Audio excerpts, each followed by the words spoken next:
Assalamualaikum warahmatullahi wabarakatuh.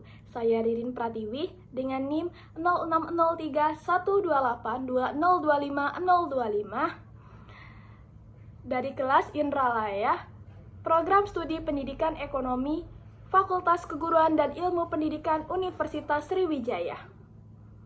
Yang terhormat, dosen pengampuh mata kuliah pengembangan media pembelajaran, Bapak Adeskoni Sarjana Pendidikan Magister Pendidikan, dan Ibu Dewi Pratita Sarjana Pendidikan Magister Pendidikan.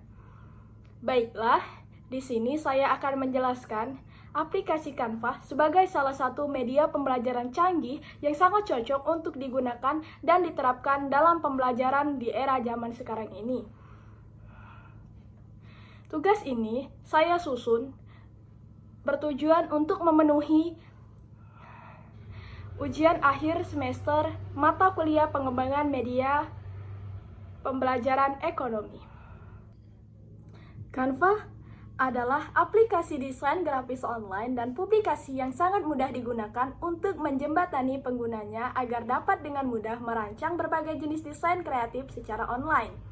Aplikasi ini sangat mudah untuk digunakan, bahkan untuk pemula ataupun seseorang yang tidak memiliki latar belakang desain grafis. Mulai dari mendesain kartu ucapan, poster, brosur, infografik, hingga untuk presentasi.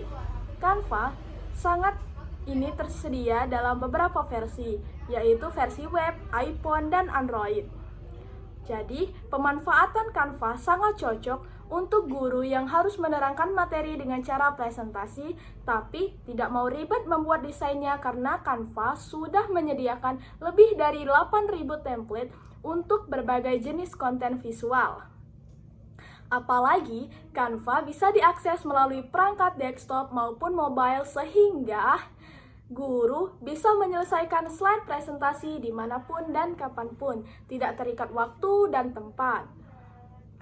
Jadi, guru tinggal mengunduh aplikasinya di Play Store atau App Store, kemudian login dan aplikasi pun bisa langsung digunakan. Jika ingin mengakses semua fitur yang tersedia tanpa batasan, Bapak dan Ibu guru bisa menggunakan Canva versi premium. Apalagi sekarang ini, khusus untuk guru dan siswa, bisa mendapatkan Canva versi premium secara gratis dengan mengikuti program Canva for Education. Adapun kelebihan dari aplikasi Canva antara lain yang pertama, interface-nya simple namun lengkap, bisa membuat desain untuk keperluan digital maupun fisik. Yang kedua, fitur lengkap dan sangat mudah, tinggal drag dan drop. Canva sudah menyiapkan berbagai template dan font yang siap untuk digunakan. Yang ketiga, tools-nya berbasis website, sehingga tidak perlu download sampai yang memakan ruang penyimpanan yang cukup besar. Yang keempat, hasil desain bisa di-download dalam format PNG, JPG, PDF, dan lain-lain.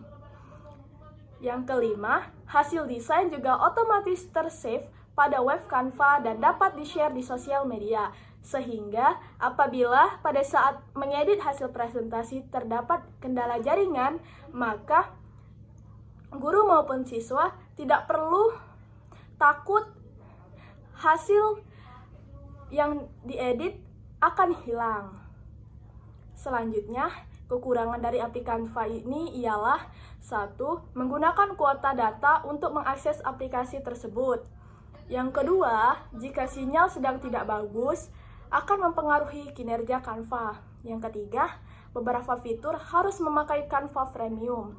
Dan yang keempat, apabila guru maupun siswa ingin menggunakan Canva secara premium, maka harus memerlukan dana yang lebih untuk membelinya.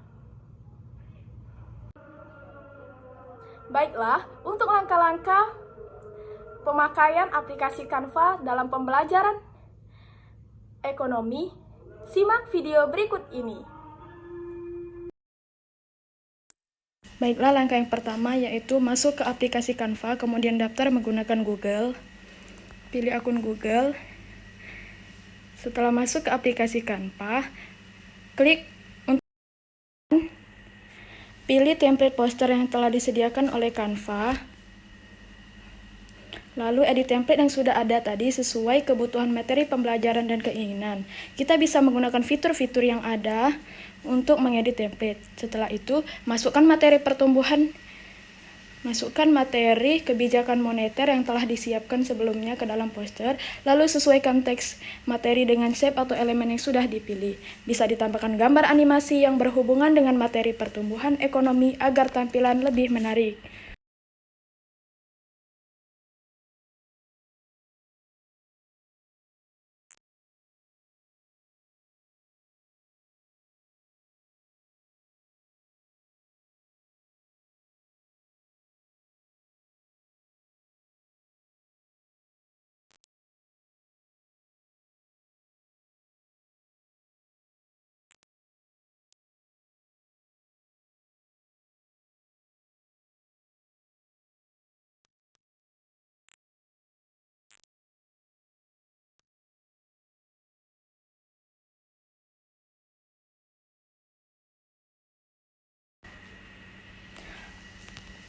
Selanjutnya, langkah yang keenam, tambahkan juga video pembelajaran yang berkaitan dengan kasus yang membahas kebijakan moneter di Indonesia.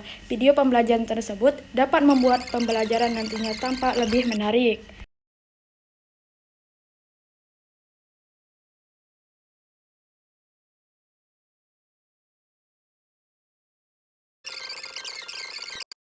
Terakhir, simpan poster modern yang telah didesain. Dengan memilih logo simpan di kanan atas, pilih format F4 video untuk menyimpan agar poster bisa diputar saat pembelajaran.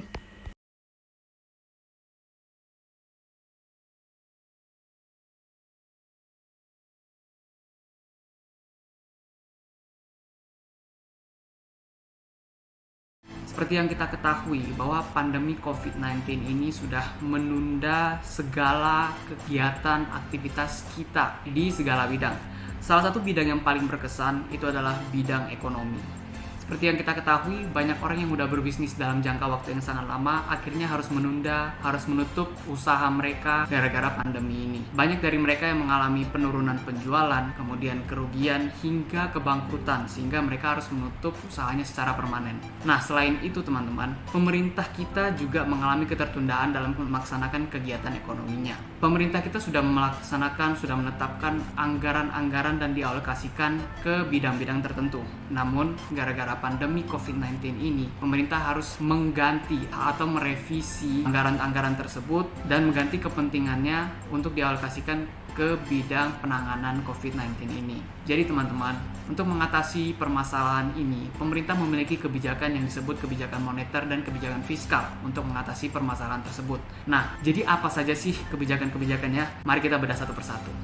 Berdasarkan informasi tertulis yang saya dapatkan melalui website CNBC Indonesia dan laporan kinerja moneter pada Bank Indonesia periode Maret 2021, ada beberapa kebijakan moneter yang diberlakukan Bank Indonesia dalam menghadapi pandemi COVID-19 ini.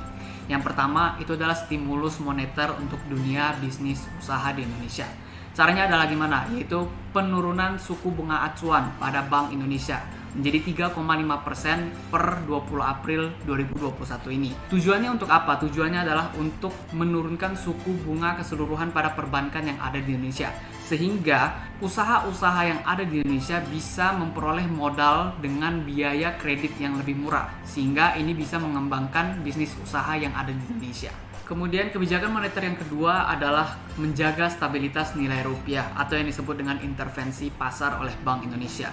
Nah, ini dilakukan dengan cara menambah jumlah mata uang US dollar Amerika Serikat. Dengan cara seperti apa? Yaitu menguras cadangan devisa negara milik Indonesia. Cadangan devisa milik negara Indonesia itu adalah dalam berbentuk US dollar, sehingga dengan cara mengurasnya, mengeluarkannya itu bisa menambah jumlah uang US dollar Amerika Serikat yang ada saat ini, seperti itu. Nah, tujuannya untuk apa? Tujuannya adalah agar ketersediaan likuiditas uang rupiah kita itu tetap terjaga. Kemudian kebijakan moneter yang terakhir adalah mengendalikan inflasi. Pengendalian inflasi ini dilakukan dengan mencetak uang oleh Bank Indonesia secara terbatas yang mempertimbangkan kebutuhan masyarakat, pertumbuhan ekonomi, dan tingkat inflasi yang terjadi di Indonesia ini. Nah, tujuannya agar inflasi itu tidak melewati batas dan tetap terjaga.